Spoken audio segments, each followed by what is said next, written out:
Bonjour, je suis ravie de vous retrouver pour cette première capsule vidéo dédiée à la formation proposée par la Bibliothèque départementale du Val d'Oise. Sandrine Ferrer d'Euterpe Consulting, Thomas Coispel d'Indivisible et moi-même allons vous présenter l'offre de formation 2022. Celle-ci tourne autour de 4 grandes thématiques de formation. 26 sessions de formation vous seront proposées, dont 7 en ligne. Thomas, est-ce que vous pourriez nous en dire quelques mots sur ce format distanciel ?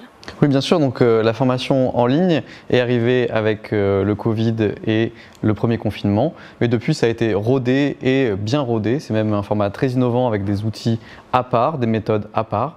Et ça se passe de façon très simple. Il vous suffit de cliquer sur un lien avec un ordinateur ou une tablette qui a un accès à Internet avec une bonne connexion, un accès aussi à des paramètres audio et vidéo. Et vous pouvez suivre la formation comme si vous étiez dans une salle de formation avec un formateur, d'autres participants. Ça reste interactif, ça reste aussi participatif, juste c'est derrière son ordinateur.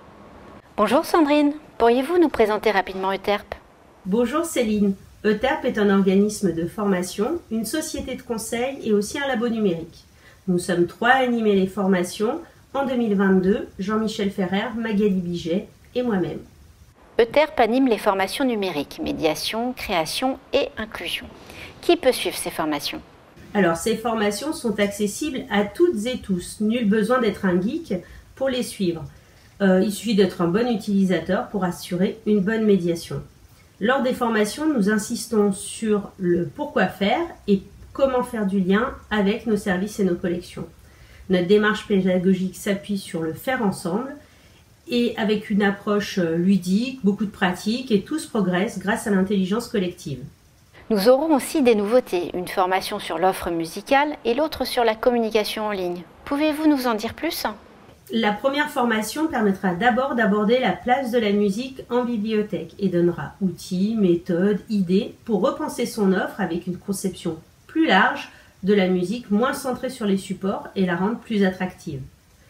La seconde formation a pour objectif de faire évoluer sa stratégie de communication en ligne, gagner en efficacité tout en tenant compte des contraintes et des libertés offertes par chaque outil de publication. Nous proposons aussi des formations à destination des bibliothèques des petites communes valdoisiennes, afin de renforcer une culture métier qui ne cesse d'évoluer. Oui, tout à fait. Pour nous, ces bibliothèques sont un véritable terrain d'innovation. Ces formations donnent un socle commun de connaissances et présentent une vision ouverte de la bibliothèque sur la culture sous toutes ses formes. Nos formations sont vivantes, bouillonnantes d'idées, indispensables pour redynamiser et réinventer la bibliothèque. Et là aussi, une nouvelle formation en 2022 sur Facebook. Alors cette formation, elle a pour but de mettre le pied à l'étrier en proposant une démarche pas à pas pour créer, paramétrer un compte, une page. Bref, c'est une formation courte et pratique pour bien débuter sereinement. Thomas, est-ce que vous pourriez nous présenter l'agence Indivisible et la thématique de formation ? Bien sûr, l'agence Indivisible, c'est une agence spécialisée dans l'innovation et l'accompagnement de processus de management, mais aussi de projets. Et du coup, l'offre de formation qu'on vous propose, elle est centrée sur la méthode centrée usager, c'est-à-dire qu'on va aller chercher avec de l'enquête ce que veulent les gens, ce dont ils ont besoin et mieux comprendre aussi du coup les services qu'on peut mettre en place pour satisfaire à ces besoins.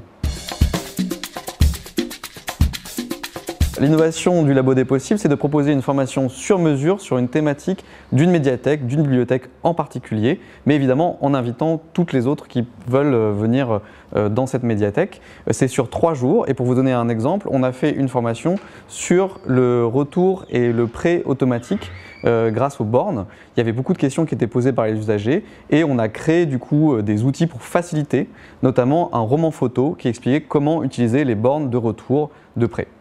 Et une nouveauté cette année sur les réunions. Pour vous donner un exemple concret, on peut vous parler des rôles qu'on peut s'assigner lors d'une réunion, comme facilitateur ou maître du temps. Ça permet de fluidifier la conversation. Pour en savoir plus, je vous invite à vous rendre sur le portail web de la Bibliothèque départementale du Val d'Oise. Et on se revoit très bientôt.